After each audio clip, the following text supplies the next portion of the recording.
Hello viewers, আসসালামু আলাইকুম। এখন আমি করব 2 মিনিটের নুডলস রান্না। আজকে সকালে মনে হলো যে নুডলসটা করে খাই, সো এর জন্য নিয়েছি ম্যাগি নুডলস। আর নুডলসটা আমি একটি বিশেষ সিস্টেমে রান্না করি, যার জন্য আমার খুব দ্রুত সময়ের ভেতরে নুডলস রান্না হয়ে যায়। প্রথমে এই যে পেঁয়াজ কুচি, কাঁচামরিচ, তারপর ডিমের যে ঝুড়িটা এটা করে রেখেছি, তারপর আমি নুডলসটা সেদ্ধ দিয়েছি। এভাবে করলে আমার কাছে খুব দ্রুত হয়ে যায়, এজন্য ফার্স্টে আমি ঝাল পেঁয়াজটা ভেজে নেই উইথ এগ।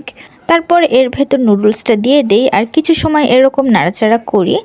দেন নুডলসে যে মশলাটা থাকে এর ভেতর সে মশলাটা দিয়ে দিব, কারণ ম্যাগি নুডলসের মশলাটা আসলে অনেক ইয়াম্মি হয়। সো বিশেষ করে এই জন্য আমি ম্যাগি নুডলসটাই বেশি খাই এবং এটাই নিয়ে আসি। তো এই হচ্ছে আমার নুডলসের ফাইনাল লুক অ্যান্ড হয়ে গিয়েছে কিন্তু নুডলস।